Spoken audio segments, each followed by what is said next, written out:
Welcome to Nightmare Claire, where we delve into the darkest corners of the human experience. Whether you're a fan of horror, the paranormal, or just love a good scare, join me as I narrate spine-chilling stories that will keep you up at night. Hit subscribe, turn off the lights, and let the nightmares begin. I was only 7 years old when it happened, but I'll never forget that Thanksgiving at Aunt Jackie's house. It was supposed to be like any other family gathering, loud, warm, and filled with the smell of delicious food. But it turned into something else entirely. As soon as we arrived, I stuck to Aunt Jackie like glue. She was my favorite aunt, always patient and kind, with a smile that made me feel safe. While the rest of the family spilled out into the backyard to play cards, throw horseshoes, or splash in the heated pool, I stayed in the kitchen. The clinging of pots and pans, the sizzle of the turkey in the oven, and Aunt Jackie's humming were music to my ears. Through the window, I could see Uncle Lee dealing a hand of poker, and my cousins shrieking with laughter as they jumped into the pool. But I was content, right where I was, perched on a stool watching Aunt Jackie work her magic. Little did I know that in just a few minutes, our cozy Thanksgiving would take a terrifying turn, one that would haunt me for years to come. The rhythmic chopping of Aunt Jackie's knife against the cutting board suddenly paused. A knock echoed through the house, barely audible over the chatter and laughter from the backyard. Aunt Jackie wiped her hands on her apron and gave me a curious look. Who could that be? She wondered aloud. Olivia, honey, stay here while I check the door. But I couldn't resist. I tiptoed after her, hiding behind the living room curtains as she opened the front door. There, on the porch, stood a man I'll never forget. He was tall and gaunt, with clothes that hung from his frame in tattered shreds. His face was weathered and dirty, with gaps where teeth should have been. When he spoke, his voice was soft and raspy. "Excuse me, ma'am," he said, his eyes downcast.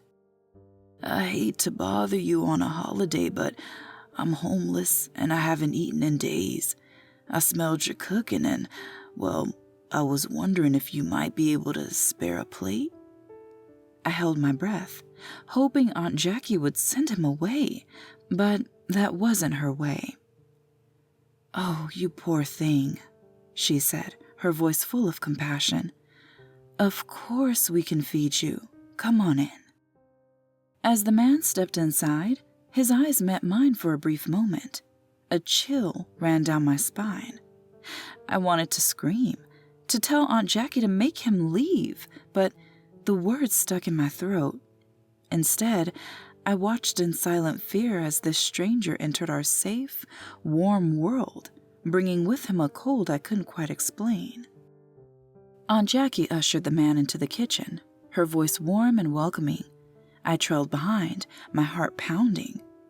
The kitchen was a whirlwind of delicious smells and half-prepared dishes. Our Thanksgiving feast was still hours away from being ready. "I'm Jackie," my aunt said, "and this is my niece, Olivia. What's your name?" "Tom," he mumbled, his gaze fixed on the door. As Aunt Jackie continued her meal prep, Tom began to talk. He spoke of losing his job at the local factory, then his home, and eventually his family. His words were sad, but something about his tone made my skin crawl. "How long have you been on the streets, Tom?" Aunt Jackie asked gently. "About 8 months now," he said, his voice barely above a whisper. "Tried to find work, but without an address, well, you know how it is." Aunt Jackie nodded sympathetically. "And your family? No one could help?" Tom's face darkened. They don't want nothing to do with me anymore. Said I was a lost cause." "Oh, Tom," Aunt Jackie sighed. "I'm so sorry to hear that. No one should be alone, especially not today. As they talked, I watched Tom's every move, his dirty hands fidgeting with the frayed edges of his shirt. His eyes kept darting around the room, taking in the abundance of food in progress. Poor dear, Aunt Jackie finally clucked. Tom, why don't you freshen up in the bathroom while I fix your plate? It's just down the hall, first door on the left. Tom nodded and shuffled away. As soon as he was out of earshot, I tugged on Aunt Jackie's sleeve.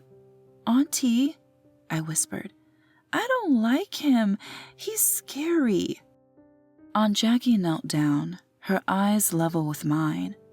Olivia, honey, I know he looks different, but he's just someone who needs help. We're lucky to have so much, and it's important to share with those who don't. I nodded, unconvinced. Now, she continued, I'm going to give Tom some of Uncle Lee's old clothes. Can you be my big brave girl and go get Uncle Lee from the backyard? Tell him I need him. I hesitated, not wanting to leave Aunt Jackie alone with Tom, but I knew I had to be brave, just like she said. With a deep breath, I nodded and ran towards the back door, my small feet carrying me as fast as they could.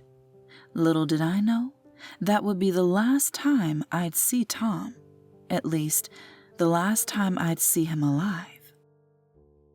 I burst into the backyard, my heart racing. The contrast between the tense atmosphere inside and the carefree joy outside was jarring. Uncle Lee was lounging by the pool, laughing at something my cousin had said. Uncle Lee, I called out, my voice more urgent than I intended. Aunt Jackie needs you inside. It's important. Uncle Lee must have sensed my distress because he immediately got up and followed me into the house. As we entered the kitchen, Aunt Jackie was just finishing up a plate of food for Tom. Lee, she said, her voice low, there's a man here who's fallen on hard times.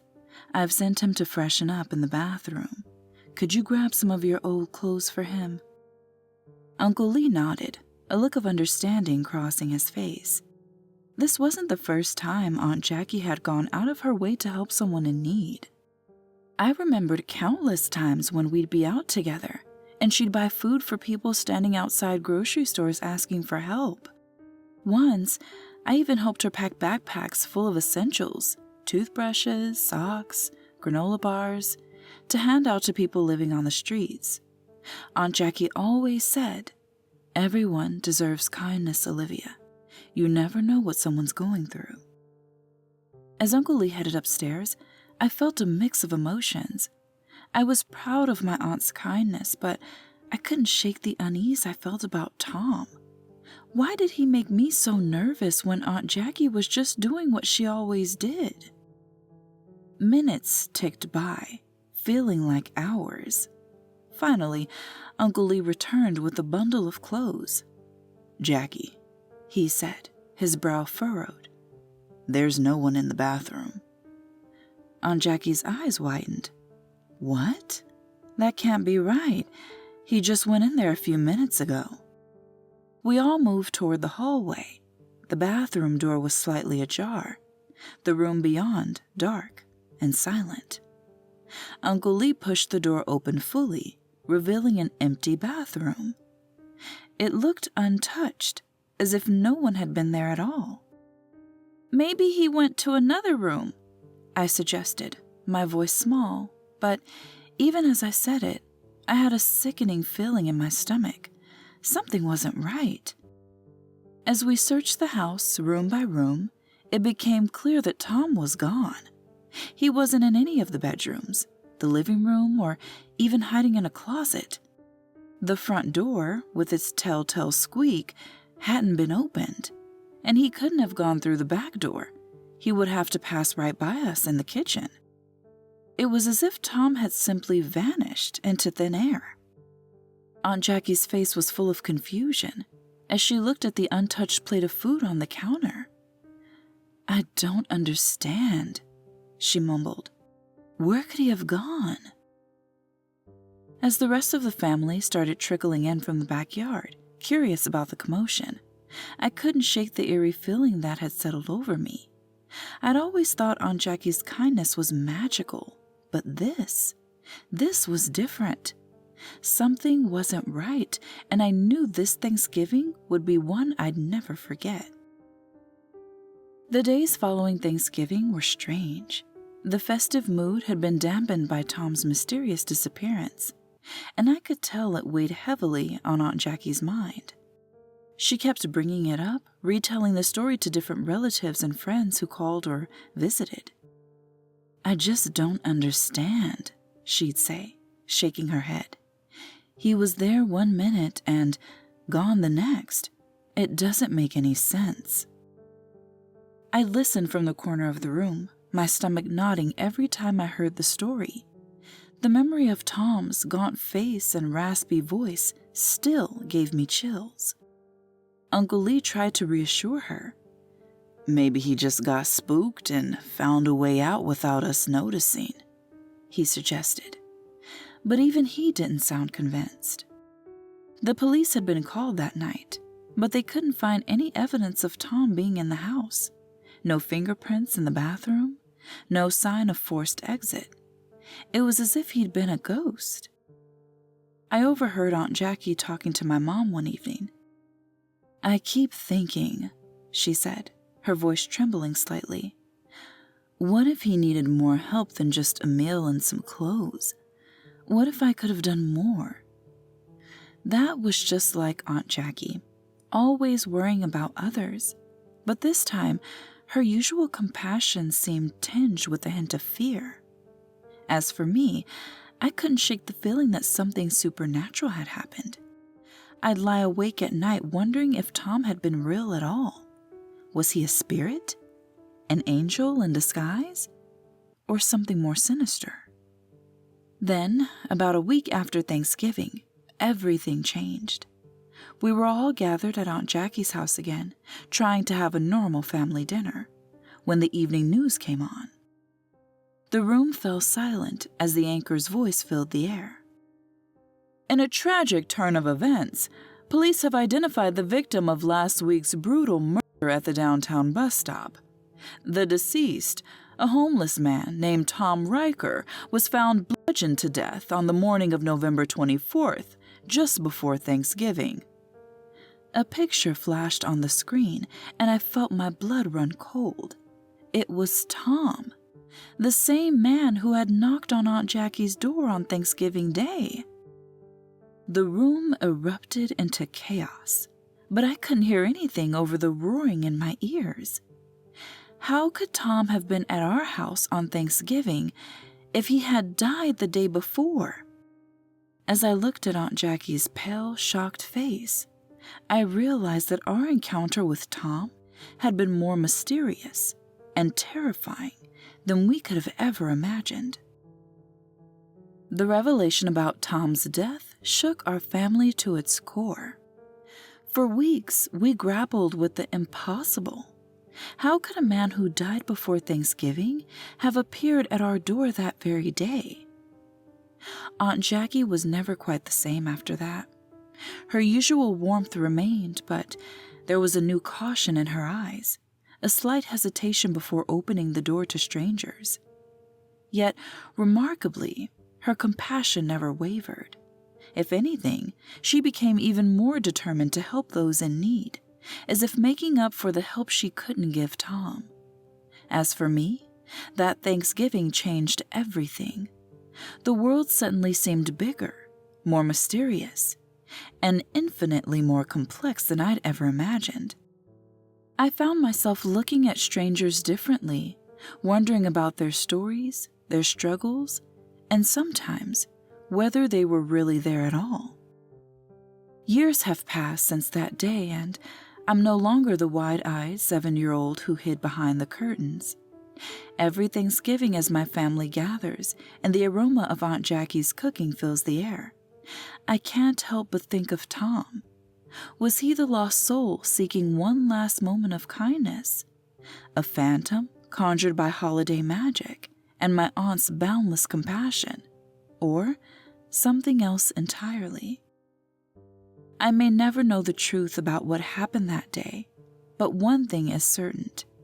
It taught me that there's more to this world than what meets the eye, and that sometimes the most powerful magic of all is a simple act of kindness, even to those who may no longer be with us.